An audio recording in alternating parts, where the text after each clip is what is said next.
오늘 말씀은 신명기 1장 19절에서 33절까지 말씀입니다. 제 성경은 구약성서 259페이지입니다.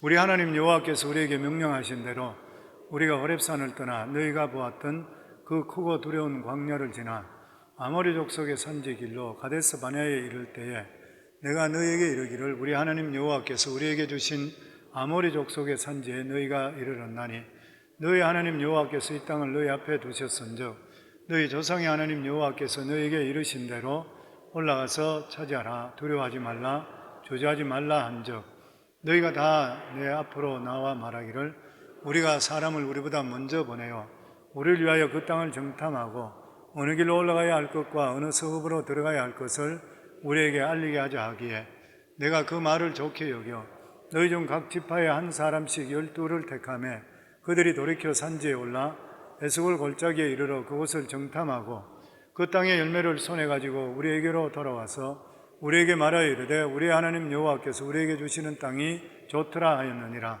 그러나 너희가 올라가기를 원하지 아니하고 너희 하나님 여호와의 명령을 거역하여 장막 중에서 원망하여 이르기를 여호와께서 우리를 미워하심으로 아모리 족속의 손에 넘겨 멸하시라고 우리를 애굽 땅에서 인도하여 내셨도다.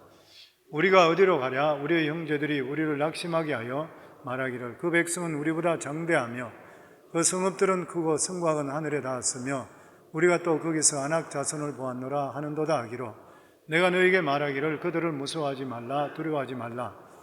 너희보다 먼저 가시는 너희 하나님 여호와께서 애굽에서 너희를 위하여 너희 목전에서 모든 일을 행하신 것 같이 이제 너희를 위하여 싸우실 것이며 광야에서도 너희가 당하였거니와 사람이 자기의 아들을 아는 것 같이 너희 하나님 여호와께서 너희가 걸어온 길에서 너희를 안으사 이것까지 이르게 하셨느니라 하나 이 일에 너희가 너희 하나님 여호와를 믿지 아니하였도다.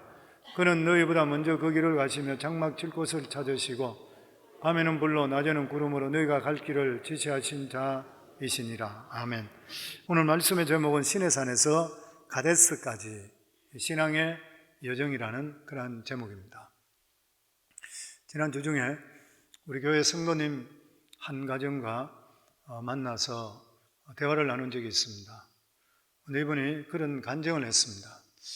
팬데믹이 왔을 때 가게는 문을 닫아야 되고 앞이는 막막하고 정말 캄캄했다고 어떻게 해야 될지 분간을 전혀 할 수가 없고 너무나도 답답하고 그리고 힘들었다 합니다. 그럼에도 불구하고 하나님께 나와서 매일 새벽마다 하나님 기도드리고 손님이 없는데도 불구하고 그곳에 가서 기다리고 있고 이런 것들을 계속적으로 했었습니다. 그런데 이분이 정말 목사님 막막하고 답답했습니다. 그런데 하나님께서 모든 일을 합력해 선을 이루어주신다고 항상 하셨고 그리고 또한 이 팬데믹이나 어떤 사정 속에서도 반드시 하나님께서는 믿는 자에게 선한 일이 일어난다고 했으니까 제가 믿음이 연약하지만 그것을 부여잡고 견뎠습니다. 그런데 지금 이제 시간이 지나면서 되돌아보니까 정부에서 여러 가지 보조도 받고 또 여러 가지 일들 주의 그리고 또한 사업이 다시 열리기 시작하고 이러면서 지난 팬데믹 기간 동안 예전에 사업했을 때보다 훨씬 더 내가 만지지 못했던 이러한 큰 돈뿐만 아니라 사업적으로도 크게 복을 주셨습니다. 정말 놀라운 일이 벌어졌습니다. 제가 그 이야기를 들으면서 목회자로서 얼마나 기쁘고 위안이 되는지 몰라요. 그래서 제가 그런 이야기를 했습니다. 집사님, 믿음이라는 것은 우리가 하나님을 경험하는 것을 한순간에 그냥 하늘에서 불이 떨어지고 기적이 나타나는 것 그렇게 경험하는 것이 아니라 내 살아가는 삶 속에 막막하고 힘든데도 불구하고 하나님께서 이 가운데서 역사하실 걸 믿고 그냥 한 줄기 외다리를 잡듯이 외줄을 잡듯이 그냥 기다리고 기도하고 있으면 하나님의 살아계심을 차츰차츰 알게 하면서 믿음을 다져주시고 믿음에 믿음을 더하게 하시고 나중에 세월이 지나서 똑같은 일을 벌어지더라도 이거 내가 겪었지 이때 하나님께서 이렇게 해주셨지 이러기 때문에 당황하지 않고 그것을 견딜 수가 있으면서 하나님께서 귀한 그릇 큰 그릇 믿음의 그릇을 만들어준다 그랬어요. 사랑하는 성도님들, 하나님께서 우리를 예수 그리스도를 통해서 택하시고 우리를 건져주시고 하나님 자녀 삼아 주셨으면 모든 것이 합력의 선을 이루어 주시는 것을 항상 믿으셔야 돼요. 그리고 어떤 절망 가운데 있다 하더라도 분명히 하나님께서 이 가운데 하나님의 선한 뜻이 있고 하나님의 역사가 이 가운데 임한다는 것을 우리 마음속에 믿을 때에 믿고 하나님을 의지할 때 기적은 나타나게 되어 있습니다. 이스라엘에 사해라는 것이 있죠. 이 사해는 해수면보다 400m가 낮게 있습니다. 그러니까 물이 증발할 수밖에 없잖아요. 자연적으로 소금으로 바뀌는 것이 소금물로.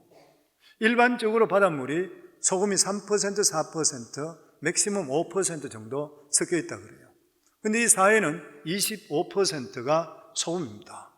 그러니까 생물이 살 수가 없는 거예요. 그래 죽은 바다죠. 그런데 이 사해가 반을 잘라서 서쪽은 이스라엘에 속해 있고 동쪽은 요르단에 속해져 있습니다. 그런데 동쪽에 속해져 있는 요르단은 가보시면은 아마 가신 분도 다 기억하시겠지만 거기는 액티비티가 하나도 없습니다. 그냥 죽은 바다예요. 그런데 서쪽에 있는 이 이스라엘의 사해는 호텔들이 써 있고 수많은 관광객들이 있고 그리고 이 소금과 그리고 또한 그곳에서 나오는 진흙 그리고 비누 이런 것들을 통해서 피부를 치료해 주는 거예요. 아마 그곳에 가보시면 알지만은 해변가에 전부 다 진흙, 새카맣게 진흙을 칠하고 있어요, 사람들. 그리고 진흙을 패키지로 만들어서 아주 비싼 값에 팔고 수출하고 있습니다. 그러니까 이 동쪽에 있는 요르단 쪽은 정말 거기는 죽어놓은 사해고 그리고 이 서쪽에 있는 이 사해는 관광지고 북적거리고 살아있는 것이 됐어요. 그리고 실제로 남단에 보면은 그곳에 화학 공장이 있고 비누 공장들이 있습니다. 그런데 그곳에서 전 세계 플라스틱 사용하는 것에 100년을 사용할 수 있는 양이 그곳에 들어있다 그래요. 또 뿐만 아니라 이 농약이든지 페인트든지 이런 원료에 쓰이는 모든 것들의 세계 소비량의 4분의 1이 사해에서 생산된다 그래요. 세계 최고의 자연병원이 됐고 세계 최대 화학 공장들이 그곳에 섰습니다. 그러니까 죽은 바다가 아니라 축복의 바다가 됐어요. 왜 이렇게 되는 것이에요? 이스라엘 백성들은 사해를 받아들일 때에 하나님께서 가나안 땅은 젖과 꿀이 흐르는 땅이라 내가 너희를 인도하는 땅은 젖과 꿀이 흐르는 땅이라 그랬기 때문에 죽은 바다인 사해까지도 젖과 꿀이 흐르다고 생각했던 거예요. 그래서 하나님께서 약속했으니까 과연 이것이 무엇이 젖과 꿀이 흐르나 그것을 연구하고 들어갔더니만 그것에 황금보화가 있었는 거예요. 근데 요르단 쪽은 죽은 바다라 생각해서 지금도 죽어 있는 것이에요.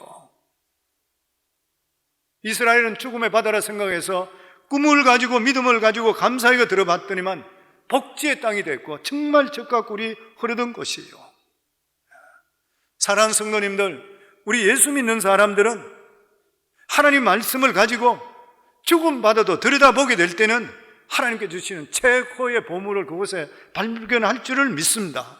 그래서 우리 예수 믿는 사람은 어떤 환경 속에서도 하나님 말씀 붙들게 되면 하나님께서 땅을 고쳐주세요. 그리고 젖과 꿀이 흐르게 만들어 주시는 것이에요. 그러기에 앞으로도 우리 삶 속에 팬데믹이 아니라 어떤 일들이 더한 일이 벌어질지 몰라요. 그런데도 반드시 우리 성도님 입술에 파수꾼을 세우시고 절대로 원망하고 불평하지 마시고 이 가운데 하나님 뜻이 있다고 생각하시고 믿음 중심, 예배 중심, 말씀 중심 그냥 하나님께만 엎어지기를 주 이름으로 축원합니다. 살 길이 반드시 생길 줄을 믿습니다. 오늘 건의 신명기 말씀은 우리가 너무나 잘 아는 그런 말씀입니다. 신명기는 두루러름이라고 두 번째 말씀이라 그 말이죠. 하나님께서 출애굽기를 통해서 시내산에서 하나님께서 이스라엘 백성들에게 말씀으로 언약맨 첫 번째 말씀이 주어집니다. 그리고 이스라엘 백성들이 가데스 바네아까지 왔다가 그리고 가나안 땅을 12명이 갔다 정탐하고 돌아와서 부정적인 보궐함을 통해 하나님을 원망하고 불평함을 통해서 광야 40년 동안 불평한 사람 다 돌려서 20세 이상 되는 이스라엘 장정들은 다 죽어버리고 두 사람 갈렙과 요수아만 살아남게 됐죠. 그리고 광야에 40년 동안 태어났던 이스라엘 백성, 그리고 12정탐꾼이 들어가서 우리들의 자녀들이 모두 다 그들의 포로가 되고 노예가 된다고 했던 우리 자녀들이라 했던 그 자녀들이 장성해서 자라나는 사람, 이 사람들을 마지막으로 이제는 가나안 땅에 들어간 입구에서 광야에서 이 모세가 지난 40년 동안 하나님께서 이스라엘 백성들에게 역사하시고 이끌어 주셨던 것을 다시 한 번 더 회상하면서 그들에게 말씀을 전한 내용이 바로 신명기 내용입니다. 하나님께서 이스라엘 백성들을 애굽 땅에서 종살이하고 있을 때에 10가지 재앙을 통해서 하나님께서 그들을 고쳐주시고 홍해수를 신장로와 같이 하나님께서 길을 열어주셔서 그들을 홍해를 건너게 하시고 광야를 거치게 하시고 그리고 가나안 입구까지 가셨던 것이요.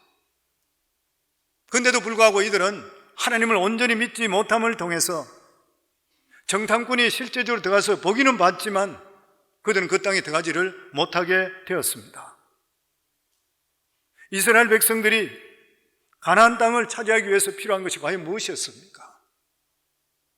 가나안 땅이 실제적으로 그들이 정탐을 해보니까 그곳에는 빈 땅이 아니라 거인들이 살고 있었고 철병거들이 있었어요.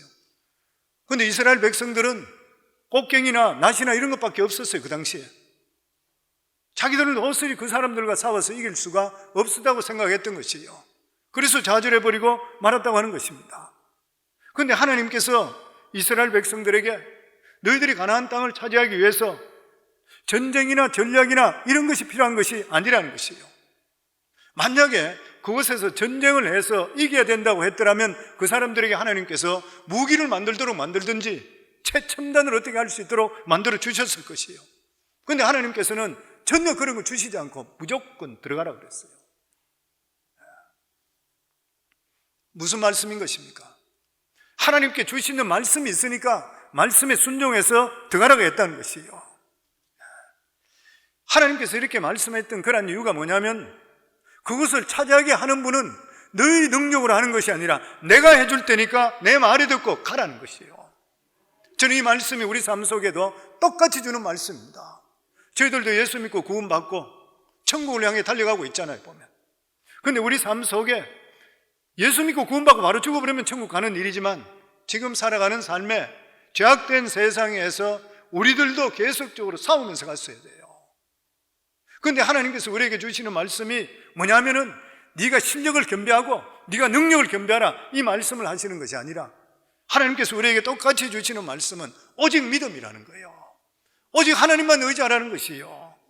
다른 어떤 것보다도 너는 나만 의지해라. 그러면 너희가 목표하는 것, 너희 생각하는 것 내가 이루리라 하나님께 똑같이 말씀하고 있는 것이에요.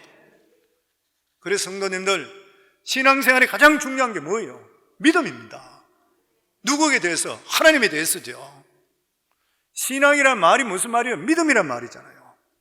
신앙생활이 무엇입니까? 하나님에 대한 믿음 생활인 것이에요. 하나님 생각과 세상 생각은 많이 차이가 나요. 하나님의 중요한 것과 세상 사람들의 중요한 것은 다릅니다. 그런데 하나님께서 가장 중요하게 생각하는 것은 믿음인 것이에요. 하나님께 대한 절대적인 그런 믿음입니다. 오늘도 하나님께서 우리들에게 다른 아무것도 요구하지 않으시고 오직 하나님 한 분만 믿기를 원하는 것이에요. 그렇지만 세상에 요구하는 것은 인간의 수단과 방법입니다. 하나님 말씀을 듣고 그리고 오늘도 이렇게 예배 드리고 은혜로 충만해서 나가게 될 때는 이 세상에 우리보다 더 높은 사람이 없어요. 우리가 제일 기뻐요. 장관도 대통령도 부럽지 않아요. 우리 성도님 중에서도 보면 한국의 재벌들이나 이런 사람들 예수 믿자고 죽는 거 보니까 불쌍하다고 기도하는 분도 있어요. 부럽지 않아도 않아요. 그런데 실제적으로 예배당 문을 나서고 세상과 부딪히게 될 때는 내가 받았던 은혜가 아무 소용이 없이 느껴질 때가 있는 것입니다. 이스라엘 백성들이 똑같았습니다. 이스라엘 백성들은 하나님의 능력을 통해 애굽을 탈출했습니다. 세상에 어디 가더라도 자기 같은 백성들 없다고 믿었던 것이에요. 보무 담당했던 것이요. 홍해수가 갈라졌습니다. 초계 가던 애국 군대가 물에 수장당했어요. 시내산에서 불타는 속에서 하나님의 역사가 나타나서 말씀으로 언약받고 하나님 백성 되었어요. 그리고 나서 하나님의 약속했던 땅인 가나안 바로 앞에 가데스 바냐의 광야에 도착했어요. 그런데 실제적으로 그곳에서 12정탐꾼을 보내서 정탐하고 돌아오게 되니까 자기 생각과 완전히 틀렸던 거예요. 가나안 사람들은 체격도 크고 튼튼하고 성격도 높았던 것이요. 그곳에 더더욱이나 네피림의 자손인 그인 아낙 자손이 있었어요. 이스라엘 백성들은 그들에게 비하니까 메뚜기라 자신이 확 다 떨어져 버렸어요. 가나안 땅을 차지하지 못하고 한 걸음도 나가지 못하고 뒤로 물러가 버리고 말았습니다. 그리고 오히려 하나님께 원망하고 불평했습니다. 그랬을 때 하나님께서 이 믿음 없는 백성을 하나님께서는 가나안 땅을 차지하지 못할 것이라, 지금까지 하나님께서 10가지 기적과 수많은 놀라운 역사를 보여준데도 불구하고 어떤 현실에 부딪히게 되니까 하나님을 신뢰하지 못했던 것이에요. 그래서 하나님께서 이스라엘 백성들에게 가나안 땅을 차지할 수 있는 한 가지 가장 중요한 것, 그것이 바로 뭐냐면 믿음이라 그랬습니다. 오늘도 저희들이 이 세상 살아가는 삶에 똑같습니다. 저희들이 딴 것보다도 가장 필요한 것이 뭐냐면 하나님에 대한 절대적인 믿음이요. 믿음인 것입니다. 구원도 믿음으로 받게 돼요. 그래서 로마서에는 오직 의인은 믿음으로 말미암아 살리라 그랬어요. 하나님에 대한 믿음입니다. 사드락과 메삭과 아벳느고는 믿음이 있기 때문에 용광로에 들어갔어요. 그게 들어가서 옷 하나 타지 않고 머리털 하나 타질 않았어요. 믿음 없이 용광로에 들어갔다면 타 죽었을 것이에요. 반면에 믿음을 가지고 용광로에 들어가면 오히려 정금같이 나오게 되어 있는 것이에요. 우리가 이 세상 살아갈 때에 다른 어떤 것보다도 하나님께서 네가 예수 믿고 구원받고 하나님 자녀 됐으면 나만 의탁하게 되면 내가 네 인생 대신 살아줄 테니까 오직 하나님만 믿으라 그래요. 성도님 살아가면서 다른 거 생각하지 마시고 오직 하나님만 의지하기 바랍니다. 내가 이해돼서 믿는 것이 아니라 이해 안 되더라도 지금까지 믿음의 선진들, 교회 믿음 있는 분들, 우리 믿음의 조상들을 다 생각해 보시고 나서 어떤 경우 속에서도 내 생각 따르지 마시고 하나님한테 믿음으로 신뢰하고 하나님 붙들기를 주의 이름으로 축원합니다. 그러면 하나님의 역사는 이루어지는 거예요. 그리고 두 번째로 하나님께서 우리들에게 교훈하는 것이 뭐냐면은 믿음을 가졌다면 두려워하지 말고 최선만 다하라는 거예요. 모세가 가나안 입구에서 온 이스라엘 백성들을 다시 하나님 말씀으로 격려합니다. 20절에 21절입니다. 같이 읽습니다. 내가 너희에게 이르기를 우리 하나님 여호와께서 우리에게 주신 아모리 족속의 산지에 너희가 이르렀나니 너희 하나님 여호와께서 이 땅을 너희 앞에 두셨은즉 너희 조상의 하나님 여호와께서 너희에게 이르신 대로 올라가서 차지하라. 두려워하지 말라, 주저하지 말라.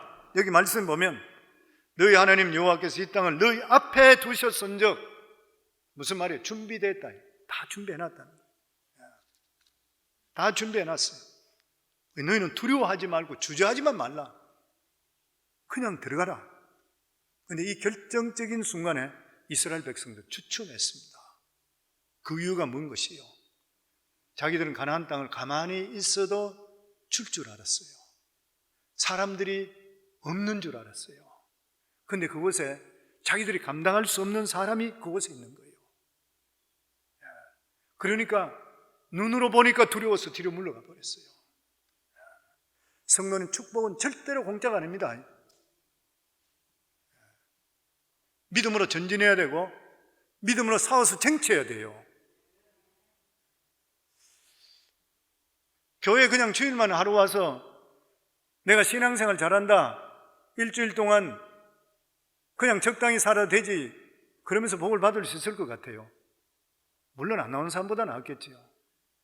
만약에 하나님께서 새벽마다 하나님께 기도하고 그리고 믿음의 뜻 가운데 살려고 하는 그러한 사람과 그냥 한 번 주일날 와서 예배드리고 사는 사람과 같은 복을 주신다면 대체 하나님 은폐예요. 하나님 절대 은폐한 분이 아니십니다. 하나님은 공평하신 분이세요. 오늘 여기 성경 말씀에 보면은 네가 나를 믿는다 그러면 두려워하지 말고 주저하지 말고 네가 할 수 있는 최선의 일을 다하라고 하는 것이에요. 우리가 믿음의 삶을 살 때에 앞에 위험도 있습니다. 손실도 있을 수가 있어요. 실패할 수도 있는 것이에요.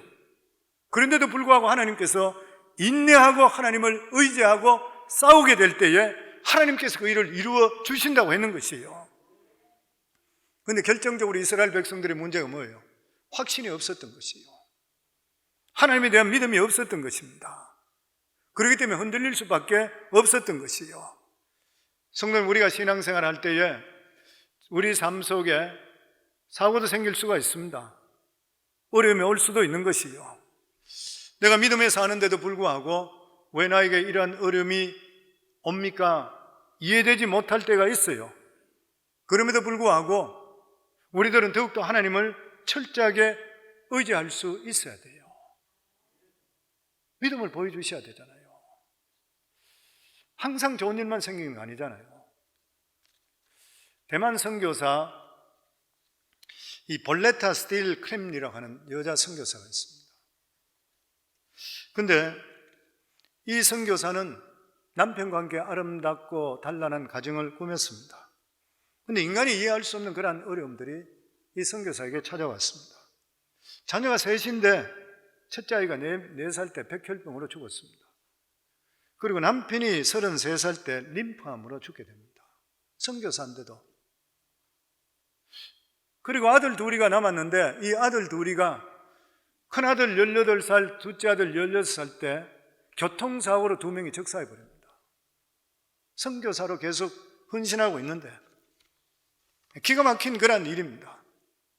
우리가 일반적으로 생각해도 웬만한 사람이면은 내가 선교사로 이렇게 헌신하는 내 인생 다 바쳤는데 하나님 이럴 수가 있습니까? 원망할 거예요. 근데 크렘리 선교사는 하나님을 원망하지 않고 불평하지 않고 대만 선교사로 계속 섬겼습니다. 그러다가 크렘리 선교사가 나이가 57살 될 때에 한 대만 남자로부터 성폭행까지 당하게 됩니다. 이 성폭행은 육체적인 문제뿐만 아니라 심리적으로 엄청난 공포심을 주기 때문에 인격을 파괴한다 그래요. 저만큼 더 고통을 받은 사람이 있겠나 이렇게 생각하는데 정말 그 인생을 갈기갈기 찢어졌다고 느낄 그때에 그는 글을 쓰기를 시작했습니다. 그래서 주변의 사람들이 생각할 때는 아마 고난을 얼마나 겪었는데 대해서 고난에 대해서 쓸 것이라 그렇게 생각했습니다. 그러면서 무슨 책을 적습니까? 이렇게 물어봤는데 이렇게 대답했습니다. 고난 중에 하나님께서 나에게 주신 메시지 가운데 증거할 것이 있기 때문에 이 글을 적는데 그 내용이 뭐냐면 하나님의 은혜와 위로입니다. 은혜와 위로라는 것이요. 그는 고난의 순간순간마다 하나님의 주셨던 은혜와 위로가 너무 고난보다 더 컸기 때문에 하나님의 감사하는 그런 것을 적는다고 하는 것이요. 그는 아들이 자기 품 안에 죽어갈 때 죽어가는 그 고통을 보면서 하나님의 부어주시는 위로를 받았다는 거예요. 병들어 죽어가는 남편의 시신을 붙들고 괴로워서 울기만 했던 것이 아니라 하나님께서 부어주시는 위로와 은혜를 체험했다는 것이요. 그래서 하나님이 주시는 은혜에 대해서 글을 적기를 시작했습니다. 그러면서 그녀의 글이 고난은 절대로 저주가 될 수가 없다는 것이 그녀의 결론이었습니다. 그러면서 이 크렘리 선교사가 자기가 가장 좋아하는 찬송이 뭐냐면 하나님의 은혜로 나 같은 자, 이 쓸데없는 자 왜 구속해 주는지 나는 알 수 없지만 사람들이 왜라고 할 때는 언제 왜라고 해요? 항해할 때 왜라고 하잖아요. 왜 나에게 이런 일이 생깁니까? 아니 내가 믿음 생활 11조 생활 잘하고 주일 성수 계속했고 특별 새벽기도도 하루도 안 빠졌는데 왜 나에게 이런 일이 생깁니까? 그럴 때 왜라고 그러잖아요. 그런데 이 크렘리 선교사는 왜는 항의가 아니고 감격이고 감사했어요. 내가 믿고 또 의지하면 내 모든 형편 잘하는 주님 돌봐주실 것을 확실히 알았기 때문인 것이에요. 이것이 믿음입니다, 성도님들. 이것은 하나님에 대한, 천국에 대한 확실한 소망을 갖지 않고는 우리 속에 일어날 수가 없는 것이에요. 천국에 대한 소망이 없다면 자식 다 죽어버리고 남편까지도 젊어서 암으로 죽고, 그런데 어떻게 하나님의 위로를 받을 수 있고 어떻게 감사할 수가 있어요? 영원한 천국을 바라보지 않는다면 예수 왜 믿어요, 성도님들? 천국 때문에 믿잖아요. 이 세상 그냥 잘 사는 것은 열심히 살아보면 잘 살 수 있어요. 공부도 열심히 하고 지혜롭고 잘한 것처럼 돈도 잘 벌 수 있어요. 그렇지만 우리들에게 영원한 생명을 주는 것은 예수 그리스도밖에 없잖아요. 죽어도 영원한 소망 가지고 살아가잖아요. 내 주위 형제 자매 중에, 친구들 중에서 일찍 죽고 이런 사람들, 가족들 중에 얼마나 뼈아프게 아픈 일이에요, 그는. 그럼에도 불구하고 그 사람이 천국 있고 언젠가 내가 만날 수 있다 생각하니까 그래도 감사하고 위로받고 은혜 속에 살아갈 수 있잖아요. 이게 믿음이잖아요. 하나님께서 우리들에게 오늘도 원하시는 그것인 것이요. 너희가 정말 믿음이 있는 것인가? 우리 살아가는 삶의 신앙의 승패는 딴 데 있는 것이 아닌 것이에요. 사람의 능력이 있는 것이 아니라 하나님 말씀을 내가 얼마나 믿느냐에 승부가 달려 있다고 하는 것이에요. 하나님의 능력을 끌어오는 것은 바로 믿음인 것입니다. 그리고 말씀의 능력인 것이에요. 저는 우리 성도님들 살아가면서 신앙의 여정 속에 여러 가지 일들을 만난다 하더라도 믿음에 흔들리지 않길 바랍니다. 믿음 부여잡을 수 있기를 주 이름으로 축원합니다. 그리고 오늘 이 성경을 보면서 신앙이 어린 자들은 말씀으로만 믿지 않고 눈으로 봐야 된다. 이스라엘 백성들이 가나안 땅에 바로 들어가기보다는 일단 가나안 땅을 한번 알아보고 들어가면 좋겠다 생각했습니다. 이해 타당성이 있죠. 우리 22절에 23절입니다. 같이 읽습니다. 너희가 내 앞으로 나와 말하기를 우리가 사람을 우리보다 먼저 보내요 우리를 위하여 그 땅을 정탐하고 어느 길로 올라가야 할 것과 어느 소급으로 들어가야 할 것을 우리에게 알리게 하자 하기에 내가 그 말을 좋게 여겨 너희 중 각 지파에서 한 사람씩 12를 택하며 무턱대고 들어가는 것보다 알아보고 들어가자는 거 절대 나쁜 것이 아닌 것이에요. 무모한 것보다는 지혜롭습니다. 그런데 이스라엘 백성들은 이렇게 가나안 땅을 정탐했기 때문에 큰 시험에 들어버렸어요. 이렇게 시험 드는 이유가 됐습니까? 이스라엘 백성들 신앙이 어렵기 때문에 그래요. 어려서 그래요. 신앙이 성숙한 사람은 자기 생각과 틀리더라도 하나님께서 말씀하시면 무조건 순종합니다. 그냥. 그런데 신앙이 어린 사람들의 특징이 뭐냐면은 따집니다. 알지 않으면 안 하려고 그래요. 교회 안에도 마찬가지입니다. 교회 안에도 신앙의 연륜이 있으시고 하나님을 오래 겪은 사람은 그냥 무조건 순종이요. 근데 그렇지 않는 사람들은 계속적으로 따지는 것이요. 왜 그런 것이요? 눈으로 봐야 되고 내가 겪어야 되기 때문에 그런 사람의 특징이 뭐예요? 신앙이 어린 것이요. 자기 눈으로 확인하지 않고는 하나님 말씀을 온전히 믿을 수가 없었던 것이요. 그 이스라엘 백성들을 정탐하지 않는 것이 나은 신앙 수준이었습니다. 이들은 정탐함을 통해서 하나님을 의지하지 않고 자기 눈을 의지하게 됐던 것이요. 모세가 이스라엘의 12지파 중에 한 사람씩 뽑아 가나안 땅에다 정탐꾼을 보내면서 그들이 본 것을 그대로 알려달라만 했는데, 왜냐하면 결정은 하나님께서 하시기 때문에. 근데 이 대표들은 결정까지 자기가 내려버렸어요. 성도, 우리 인생의 결정은 하나님만 내리십니다. 우리가 결정에 의해서 100% 개런티 되는 게 어디 있어요? 앞으로 장래 일은 우리가 아는 거 없어요. 하나님만 아시는 것이요. 그런데 자기들이 눈으로 봤다고 해서 결정했습니다. 28절 말씀입니다. 같이 읽습니다. 우리가 어디로 가랴? 우리 형제들이 우리를 낙심하게 하여 말하기를 그 백성은 우리보다 장대하며 그 성읍들은 크고 성곽은 하늘에 닿았으며 우리가 또 거기서 아낙 자손을 보았노라 하는도다 하기로. 정탐꾼들이 본 것이 사실입니다. 그 사람들은 실제로 아주 덩치들이 컸고 성은 튼튼했고 거인족이 살았습니다. 근데 결론이 중요한 것이요. 우리 인생에 살아가는 삶 속에 현실이나 현실 판단하는 것이 모든 것이 결코 아니라는 것이요. 가장 중요한 것이 뭐냐면 하나님께서 뭐라고 하시냐는 거예요. 하나님 말씀이 중요한 것이요. 성경에 뭐라고 하시는지 이게 중요한 것이요. 우리 현실 속에 살아갈 때 어둠이 부딪히면은 마음속에 신앙적인 생각과 이 불신앙의 생각이 함께 일어납니다. 믿음의 사람들은 절대 이런 것으로 위청거려서는 안 되는 것이요. 믿음의 생각으로 불신앙을 누르셔야 돼요. 성도님께 늘 말씀드리죠. 내 생각과 하나님 말씀, 성경 생각, 하나님 생각이 틀릴 때는 나는 틀렸고 하나님은 맞다. 계속 복창하셔야 돼요. 내 눈에는 이게 좋아 보이는데 성경적으로 하나님께서는 이거 별로 안 좋아할 것 같아.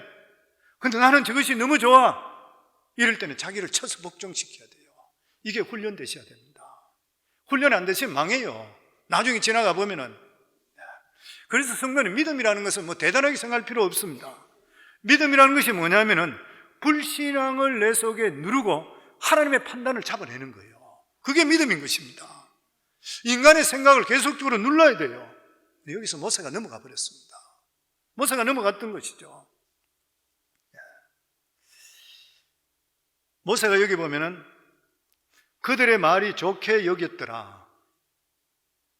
모세가 설득당했던 것이요. 모세가 가나안 땅에 들어가지 못했습니다. 모세는 그렇게 하나님의 위대한 종이었는데도 불구하고 가나안 땅에 들어가지 못했던 그런 이유가 뭐냐면 무리바 반석 때에 하나님의 영광을 나타내지 못했다 그랬어요. 자기가 교만한 것을 나타냈다 그랬어요. 그런데 하나님께서 그것만 때문에 가나안 땅에 못 들어가게 했을까요? 저는 아니라 생각해요. 왜냐하면 모세는 성경에 보면은 이 세상에 어떤 사람보다 온유함이 성하다 그랬습니다. 진짜 온유한 사람. 근데 얼마나 열받았기에 거기서 그 사람들이 화를 냈겠어요. 하나님 이해해 줄 수 있다고 생각돼요. 그런데 모세의 저는 결정적인 실수 중에 하나가 여기서 일어났다고 생각해요. 가데스 바네아에서 자기들은 바로 들어갈 수 있는 그 땅인데도 불구하고 하나님께서 모세에게 명령하실 때 이스라엘 백성들을 가나안 땅을 줬으니까 들어가라 말씀했거든요.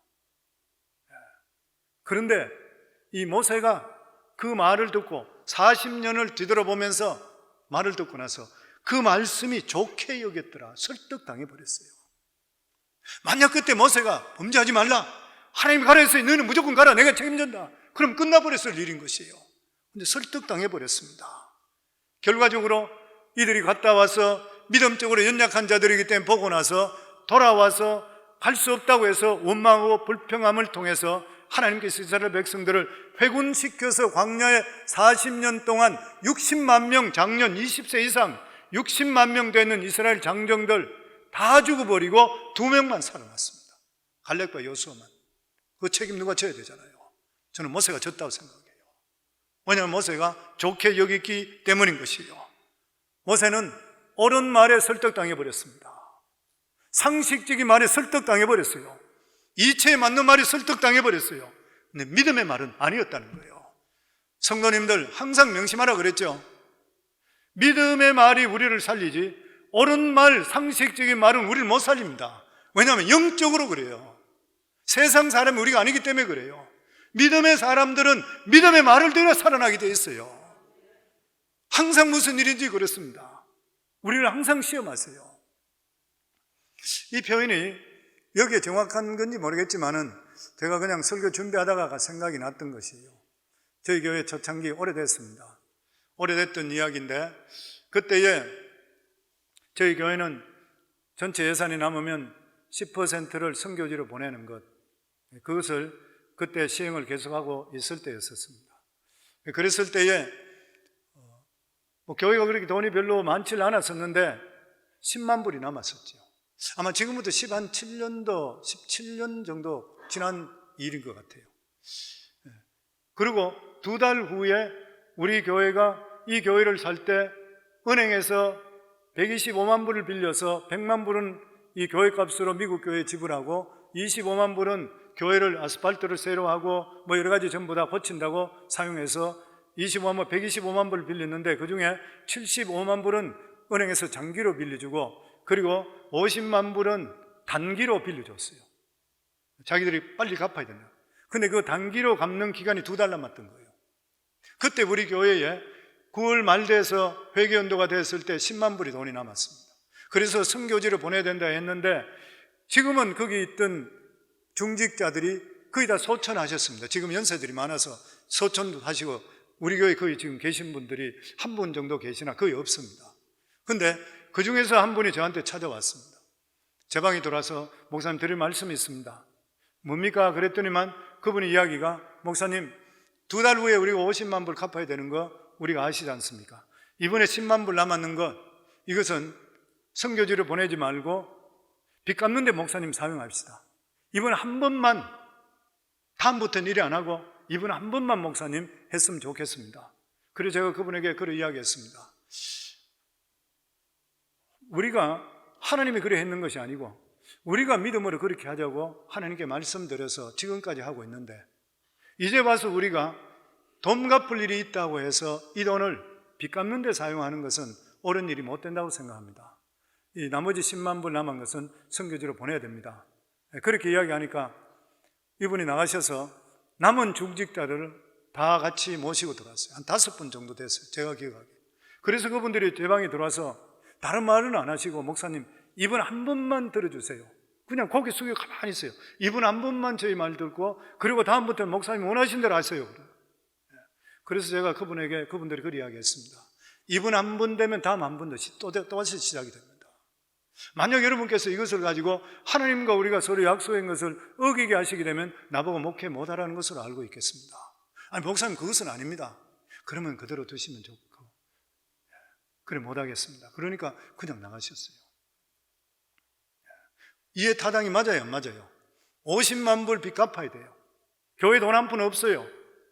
그러면 그 10만 불 남은 거 딴 데 선교지를 보내는 게 맞아요? 아니면은 그분들 말씀대로 그것을 가지고 빚 갚는 데 사용하는 게 맞아요? 상식적으로 맞아요? 틀려요? 옳은 말이에요? 옳은 말 아니에요? 옳은 말이죠. 상식의 말이에요. 근데 그게 믿음의 말인가요? 그리고 나서 교회에다가 광고를 냈습니다. 4주 동안 광고를 낸다고 해서 2달 후에 우리가 50만 불을 갚아야 되니까 우리 성도님들 십시일반 기도하는 가운데 하나님께 건물에 대해서 기도해 주시기 바랍니다. 그렇게 했습니다. 첫째 주 지나고 나서 2번째 주에 왔는데 어떤 분이 문을 두드리길래 들어오시라 했더니만 성도님 한 분이 들어오셨어요.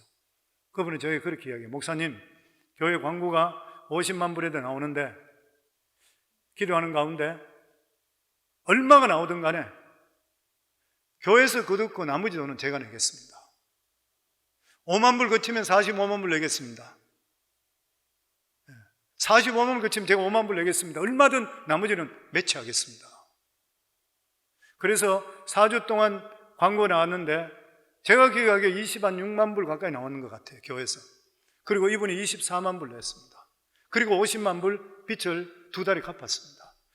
그때부터 그러고 나서 그렇게 이야기하고 이걸 읽기 전에 우리 그 장로님들이 나가고 나서 그 다음날 캄보디아에서 전화가 왔던 거예요. 선교사님이. 목사님, 이 선교 캄보디아에 에이즈 환자로 죽은 아이들이 4, 5만 명 이상이 넘는데 이 에이즈 환자로 죽었는 부모의 아이들은 음성인데도 불구하고 고아원에서 받아주는 데가 없습니다. 이 아이들을 위해서 고아원을 세웠으면 하는데 지금 이제 교회도 개척한 지 몇 년 되지 않은 상태에서 이걸 어떻게 할 수 있겠습니까마는 그래도 목사님 기도해 주시기 바랍니다 그래요. 그래서 내가 그 선교사님 백선교사님인데 백선교사님 그래요 얼마 듭니까? 그러니까 목사님 10만 불은 있어야 됩니다. 깜짝 놀랐어요. 그래요? 여기 10만 불 있습니다. 가져가세요. 바로 보내버렸습니다. 그게 캄보디아 고아원이 시작됐잖아요. 그때부터 교회에 선교가 불꽃이 일어나기 시작했어요. 성경 우리 삶 속에도 보면은 끊임없이 우리 삶에 그렇습니다. 믿음을 택할 것이냐 상식을 택할 것이냐. 믿음으로 결단하시면 하나님께서 믿음에 대한 역사를 분명히 이루어 주실 줄을 믿습니다. 그러면서 여기에 민수기 13장에 보면 이스라엘 정탐꾼들 이름들이 쭉 나옵니다. 12명의 정탐꾼 이름. 그런데 이 12명의 정탐꾼들이 족장이죠. 두령들이요. 한 부족에. 한 지파에. 그런데 늙은 사람이 아닙니다. 다 다 젊은 사람들이에요. 거기 나오는 모든 사람들은 이스라엘의 차세대 지도자였던 것이요. 이들에게는 젊음이 있었고 용기가 있었고 패기가 있었고 미래가 있었습니다. 그런데 그들이 정탐회에서 들어가 보고 나서 보고했는 것은 늙은이보다도 더 늙은 이야기를 했어요. 성도는 젊다는 게 뭐예요? 믿음이 있다는 말이잖아요. 힘이 있다는 것이잖아요. 젊다는 것이 용기 있다는 것이잖아요. 젊다는 것이 패기가 있다는 것이에요. 그런데 이 사람들은 조금도 고생할 생각을 안 하는 것이에요. 왜 그런 것이에요? 하나님 말씀이 없고 믿음이 없기 때문인 것이에요. 오늘날도 제가 교회에서도 이 젊은이들하고 대화하는 경우들이 있을 때 가끔 이야기해 보면은 젊은이들 중에서도 미래에 대한 두려움이 너무 많은 사람 봅니다. 아니, 젊음이 자체가 용기인데, 젊은 사람이 실패하면 어때요? 일어날 수 있는데. 그런데 젊은 사람들이 너무 미래에 대해 두려워하는 것이에요. 생각하는 것도 고라하고 따분하고, 직장 잘 구하는 거, 이런 거 정도 외에는 딴 생각도 못하고 있고, 대화하면 답답할 때가 너무 많은 것이에요. 교회에 청년이 그리고 젊은 사람이 많이 모이게 되면 젊은 교회라 그래 사람들은 이야기합니다. 저는 그래 부르면 안 된다 생각해요. 젊다는 것은 믿음이 있다는 것이에요. 믿음이 있으면 젊어지는 것이에요. 믿음이 있으면 젊은이처럼 불붙는 그런 신앙이 있다는 거예요. 믿음이 있으면 젊어질 수밖에 없는 것이에요. 성경에 보면 갈렙은 나이가 85세 때, 그러니까 가나안 땅에 들어가는 두 사람 60만 명 중에서 갈렙과 여호수아잖아요. 이 갈렙이 가나안 땅을 점령하고 들어갈 때에 나이가 85세 때, 그러니까 가나안 땅에 들어가서 5년 만이잖아요. 거의 다 초토화시키고 있을 장소죠. 그럴 때 불구하고 헤브론 산지, 거인 아락 자손이 있는 곳, 자기의 조상의 무덤이 있는 곳, 성지 거룩한 곳, 아무도 닿지 못하고 있을 때 나이 85세 때 여호수아에게 나가 뭐라 그랬습니까? 내 나이 85세지만 40세 때와 같이 출입이 일반이고 그때보다 오히려 더욱더 강건하다고 그랬어요. 믿어져요? 저는 안 믿어져요.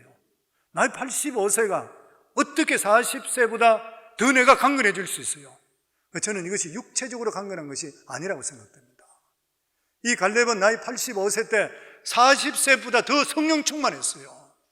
성령은 우리가 나이가 아무리 많이 들더라도 나이하고 상관없이 하나님 영으로 충만한 것은 더 충만할 수 있어요. 이 세상에 일은 누가 이뤄요? 하나님 영으로 충만한 사람이 일어나가요. 교회도 성령 젊은 사람이 일을 나가요? 일을 내나가요? 아니에요. 믿음 있고 성령 충만한 사람, 하나님께 잡힌 사람이 일을 내나가요. 진짜 젊은 교회가 어떤 교회요? 하나님 영으로 충만한 교회예요. 저는 우리 성광교회가 그러한 교회가 될 수 있기를 주 이름으로 축원합니다. 아멘. 영적으로 충만할 수 있기를 주 이름으로 축원합니다. 그러니까 이 성령의 능력으로 거인 아락 자손이 있는 헤브론 산지를, 그 산지를 나에게 달라 그랬던 것이요. 하나님의 영으로 충만하지 못하면 할 수가 없었던 것이요. 그래서 우리는 나이가 젊다고 생각해서 생각이 젊다고 생각할 필요는 없는 것입니다. 몸이 늙었다고 해서 내가 늙었다고 생각할 필요가 없는 것이, 성령으로 충만하면 모세도 80세에 갈렙도 85세에 쓰임받을 수 있는 것이요. 저는 우리 성도님 모두 다가 영적으로 젊어지기를 주 이름으로 축원합니다. 그리고 이스라엘 백성들의 크리티컬 미스테이크가 뭐냐면은 하나님의 사랑을 의심했습니다. 이스라엘 백성들이. 이게 이스라엘 백성들의 고질병 중에 하나인 것이요. 이들은 어려운 일이 조금만 생기면 하나님께서 우리를 죽이려고 여기까지 왔다, 이 말도 안 되는 이야기를 해요. 27절 말씀 같이 있습니다. 장막 중에서 원망하여 이르기를 여호와께서 우리를 미워하시는 거로 아모리 족속의 손에 붙여 멸하시려고 우리를 애굽 땅에서 인도하여 내셨더라. 저는 이 말씀 들으니까 하나님 마음이 생각이 나요. 마음이 오는 것 같아요. 12정탐꾼이 들어가 보고 나서 감히 자기들로서는 거기 들어갈 수 없다 생각하니까, 그리고 자기 자녀들도 포로 잡아서 다 종으로 삼을 거라, 우리든 다 죽을 거라. 그러니까 이 사람들이 거기서 이구동성을 했는 말이 뭐냐면 하나님께서 우리를 미워해서 애굽 땅에서 끌고 와서 아모리 족속들에게 멸절시키려고 데려왔대요. 믿어지는가요? 하나님께서 할 일이 없으셔서 이스라엘 백성들을, 자기들이 430년 동안 종소리하고 신음하고 있는 이스라엘 백성들을 아브라함께 약속에서 생각나셔서 그들을 하나님께서 건져주시고 시내산에서 하나님께서 하나님 백성으로 삼아주면서 너희들은 내 말을 순종하는 동안은 내가 너희 살아가는 모든 삶에 필요한 것을 대주겠다 약속했던 하나님인데 불구하고 이스라엘 백성들은 조그마한 어려움이 있을 때 원망하고 불평하면서 하나님께 자기들을 여기까지 불러 모은 이유가 자기들을 여기 와서 아모리 족속 가나안 7족들한테 그들에게 잡혀서 완전 몰살시키려고 데려왔다 그랬어요. 이스라엘 백성들이 얼마나 기가 막혀요. 자기 수준으로 하나님을 생각했어요. 하나님이 얼마나 마음이 아팠겠어요. 하나님은 들으시는 분이라 그랬어요. 내게 들린 대로 해준다 그랬어요. 기가 막힌 그런 일이었습니다. 그렇기 때문에 사랑하는 성도님들, 우리가 이 세상에 살다 보면 태산이 막힐 때가 있어요. 어려운 일이 생길 때 있어요. 감당하지 못할 때 있어요. 아무리 내가 믿음이 있다 하더라도 감당하지 도저히 못할 때 있어요. 그래도 절대로 입으로 오히려 원망하고 입에 파수꾼 세우셔야 돼요. 우리 성도님 중에 그런 분 그렇게 저한테 간증했습니다. 목사님, 내가 진짜 막막하고 답답한데 입으로 불평이 나오려고 하는 순간 절대 파수꾼을 세우라 그랬으니까 파수꾼을 세웠습니다. 그래요. 내 생각으로는 무슨 생각을 하지만 입으로는 절대 발설하시면 안 돼요. 이스라엘 백성들이 입으로 발설했습니다. 하나님은 어떤 분이세요? 하나님은 들으시는 분이세요.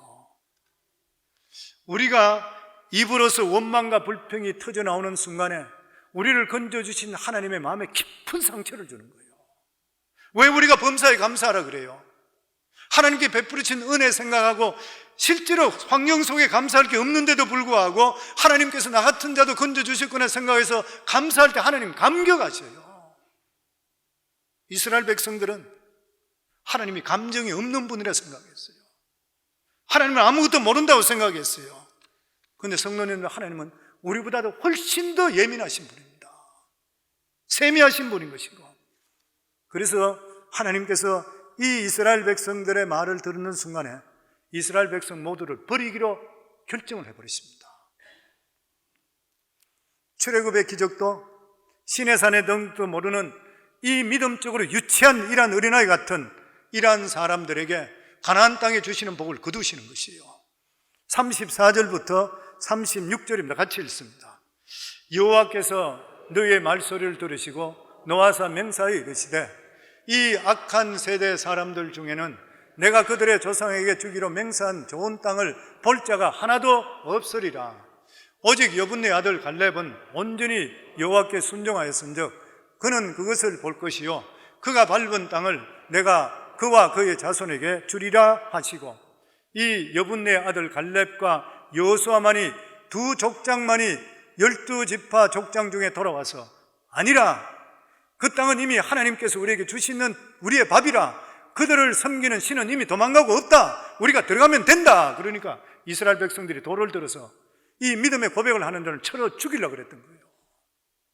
그래서 하나님께서 오직 그 땅을 밟을 수 있는 자는 온전히 쫓은 여분네 아들 갈렙이다, 그리고 너희들 인도할 여호수아다, 두 사람밖에 없다.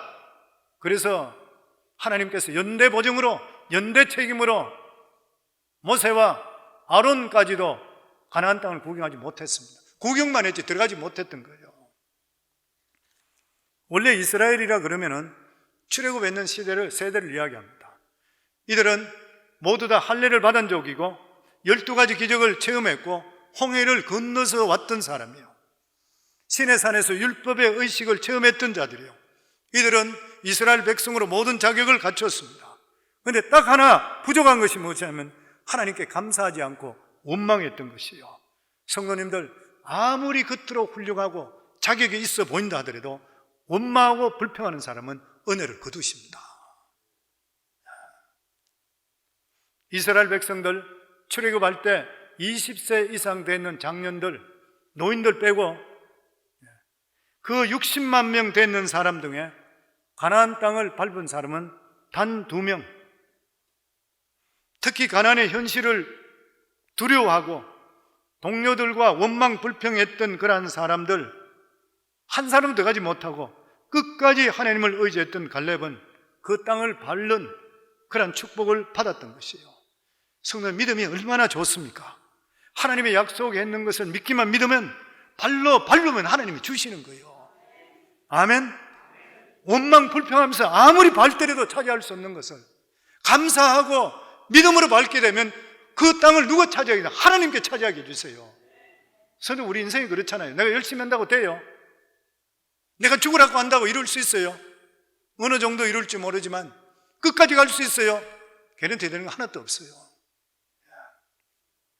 하나님께서는 결과적으로 여기에서 보면 모세는 모세의 모든 사역이 끝나게 하고 그리고 여호수아 쪽으로 넘어가게 되어 있습니다. 모세는 불신의 세대를 애굽에서 가나안 땅까지만 이끄는 사명으로 가져왔습니다. 모세가 나이가 몇 살에 죽은지 아시죠? 120세에 죽은데 늙어서 죽었을까요? 늙어 안 죽었습니다. 늙어 죽은 것이 아닌 것이죠. 사명이 다 돼서 죽었습니다. 성경에 신명기 34장 7절 우리 같이 읽겠습니다.